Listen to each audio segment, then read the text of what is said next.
Hello student, welcome to home education classes. आज का class है दो चर वाले रैखिक समीकरण युग्म। तो सबसे पहले यह जानेंगे कि दो चर वाले रैखिक समीकरण युग्म कहते किसको हैं। कैसा समीकरण होगा जो कि दो चर वाले होंगे और रैखिक भी होंगे और युग्म भी होगा। तो सभी एक एक शब्द का वैल्यू है। क्या क्या है? तो सबसे पहले क्या देखना है, दो चर। क्या है? तो दो चर देखना है। दो चर किसको कहेंगे? यानी चर और अचर दो ही प्रकार के होते हैं, या तो चर या तो अचर।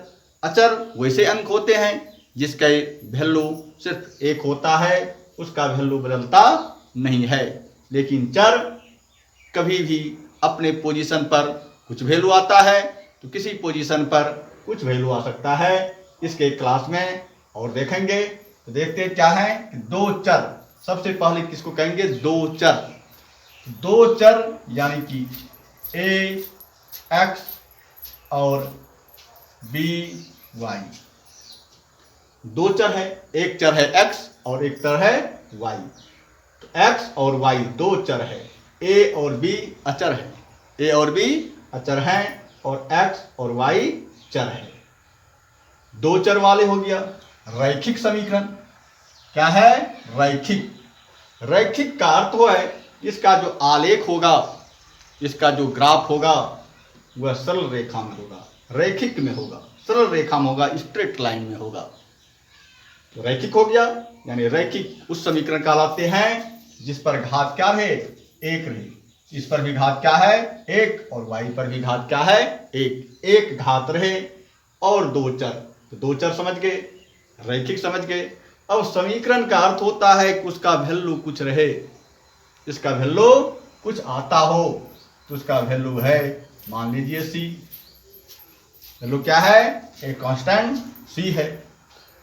अब चर समीकरण तक आ गया।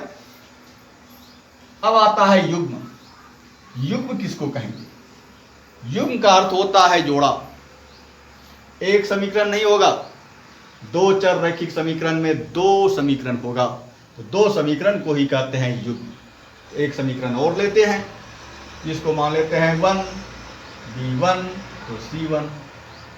और दूसरा समीकरण क्या है? तो ले लेते हैं a2x plus b2y equal to c2। दो चर वाले रैखिक समीकरण युग्म यही हुआ। ये क्या हुआ? दो चर वाले रैखिक समीकरण युग्म। अब अगर ऐसे युग्म रहे तो x और y का जो मान होगा, जो वैल्यू होगा, वह कितने तरह के हो सकते हैं। आगे आते हैं और देखते हैं सभी का मान कितना हो सकता है। तो ये तीनों का मान कब क्या होगा? तो सबसे पहले पहला पोजीशन लेते हैं। यदि ऐसा रहे तो सबसे पहले चेक करना है किसका वैल्यू क्या आएगा, यह किस तरह के समीकरण हैं, इसका नाम क्या है। तो सबसे पहले आते हैं पहला पॉइंट। तो पहला पॉइंट क्या है? तो a1 को a2 से विभाजित कर दीजिए और b1 को b2 से विभाजित कीजिए। अगर a1 और a2 के विभाजन का जो अंक है, b1 और b2 का जो विभाजन का जो अंक होगा, जो भागफल आएगा, अगर दोनों बराबर नहीं रहे, दोनों बराबर नहीं हो, तो इस समीकरण को क्या कहेंगे? अगर ऐसे हल है इसका कहेंगे कि हल कितना होगा? तो हलों की संख्या क्या होगा? हलों की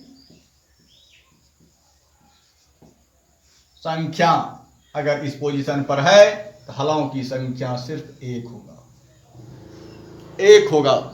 इसको क्या कहेंगे? और इसका जब आलेख खींचेंगे, और इसका आलेख कैसा होगा? हलों की संख्या एक। आलेख कैसा होगा?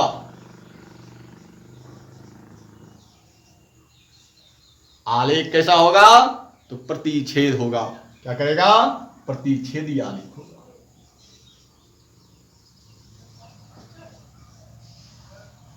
प्रतिच्छेदी आलेख होगा।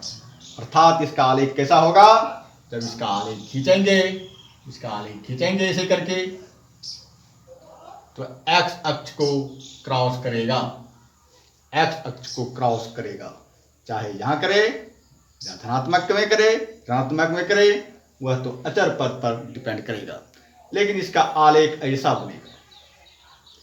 अब इस समीकरण को कहेंगे क्या? ऐसे समीकरण हैं इसको क्या कहेंगे? ऐसे समीकरण को क्या कहेंगे? अविरोधी कहेंगे। इसका नाम क्या होगा? इसका नाम होगा अविरोधी। अविरोधी इसको कहेंगे। और यह संगत, इसका कैसा होगा? तो संगत होगा। संगत किसको कहेंगे?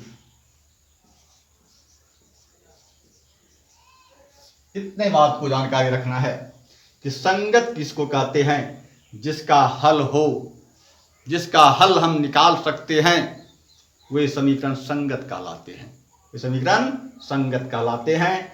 ऐसे समीकरण का इतना इसका रूप हो सकता है। दूसरे पार्ट में आते हैं। दूसरा पार्ट क्या है? पुनः वही काम करना है। A1 को A2 से विभाजित कीजिए, B1 को B2 से विभाजित कीजिए और C1 को भी C2 से विभाजित कीजिए। अगर A1 को A2 से विभाजित करने पर जो भागफल आए, B1 में B2 से विभाजित करने पर जो भागफल आए और C1 में C2 से विभाजित करने के बाद जो अंक आए, अगर तीनों अंक बराबर हो जाए, तीनों अंक क्या हो जाए? बराबर आ जाए, बराबर आ जाएगा, तब क्या होगा? यही हलों की संख्या। हलों की संख्या जब बराबर रहेगा तो हलों की संख्या अनगिनत होगा। अनगिनत होगा, जितना हल आप निकाल सकते हैं उतना हल होगा, यानी अनगिनत होगा। क्या होगा? अनगिनत होगा, यानी अनंत जिसको कहते हैं, अनंत हल होगा। अगर ऐसे समीकरण आते हैं तो उसके हल अनंत होंगे। अब इसका आलेख कैसा होगा? अनंत है तो इसका आलेख कैसा होगा? आलेख कैसा होगा? आलेख जब इसका खींचेंगे तो पहले का जो आलेख जाएगा, पहले का जो ही आलेख आ गया, सपोज दैट यही लेते हैं आलेख, पहले का आलेख यही है और दूसरे का आलेख, सॉरी इसमें क्या था? प्रतिच्छेदी था, जैसे इसमें दो आलेख ऐसे करके आ सकता है। यही इसका हल होगा। एक 1 का है और एक 2 का है। इसका हल तो खींचेंगे, इसका हल पहले का जो हल आता है, पहले का जो हल आता है, पहले का यही हल आया और दूसरे समीकरण जो है, पहले का जो हल आएगा और दूसरे का जो आलेख आएगा, दोनों एक दूसरे पर आएगा, यानी समपाती होगा। इसी पर दूसरा आलेख भी आ जाएगा, यानी इस समीकरण का भी आलेख यही होगा और इस समीकरण का भी आलेख यही होगा। दोनों जब एक ही आलेख हो जाए, दोनों एक ही रेखा पर आ जाए, तो ऐसे समीकरण को क्या कहेंगे? अनगिनत हल होंगे। ऐसे को क्या कहेगा? अनगिनत होगा। लेकिन एक रेखा पर जब दूसरी रेखा आकर गया तो उसको क्या कहेंगे? आश्रित। कि नीचे रेखा पर ही उसका आश्रित है, नीचे रेखा वाला ही उसका आधार है और उसी पर दूसरा आलेख है, इसलिए इसको क्या कहेंगे? आश्रित कहेंगे। इसको क्या कहेंगे? आश्रित। समीकरण का नाम क्या होगा? आश्रित। हल निकला है, हल निकला है, चाहे एक रहे कि अनगिनत है, कितनों जिसमें हल निकलता है, जिसमें हल निकलता है उसको क्या कहते हैं? तो संगत कहते हैं। क्या कहेंगे? उसको संगत कहेंगे। एक और पोजीशन आएगा, मात्र 3 ही पोजीशन आएगा। तीसरा पोजीशन क्या आएगा? एक बार अगला टर्म बराबर नहीं, दूसरे बार तीनों टर्म बराबर। इस बार भी करते हैं A1 में A2 से, B1 में B2 से और C1 में C2 से। भाग दे करके देख लेते हैं। अगर भाग देने के बाद क्या आ जाए, यह दोनों तो बराबर आ जाए, लेकिन यह बराबर नहीं रहे, और यह दोनों यानी कि चर वाले अंक में भाग देते हैं तो बराबर हो गया, लेकिन अचर वाला बराबर नहीं हो। अचर वाला अगर बराबर नहीं हो, अगर ऐसा समीकरण आ जाए तो इसका हल निकालना संभव नहीं है। इसका कोई हल होगा ही नहीं, इसका कोई हल नहीं होगा। ऐसे समीकरण का क्या होगा, तो कोई हल नहीं होगा। ऐसे समीकरण का कोई हल ही नहीं होगा कि पहले बात बराबर हो और अचर पद बराबर नहीं हो, इसका कोई हल ही नहीं होगा। और इसका आलेख कैसा होगा, इसका आलेख होगा, ये x अक्ष है और ये y अक्ष है। अगर एक का आलेख निकलता है ऐसा, तो दूसरे का भी निकलेगा ऐसा, यानी कि दोनों रेखा जो होगा समांतर होगा। यह और यह दोनों समांतर रेखा होगा, और समांतर जब होगा तो सीधा इसका विरोधी।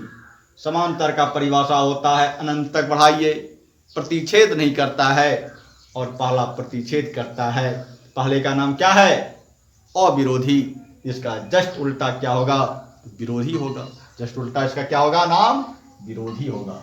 इसको कहेंगे विरोधी। इसका नाम क्या रखेंगे, विरोधी। यह विरोधी रेखा है, और जिसका हल निकालना संभव नहीं हो वह असंगत कहलाता है। कैसा है, असंगत।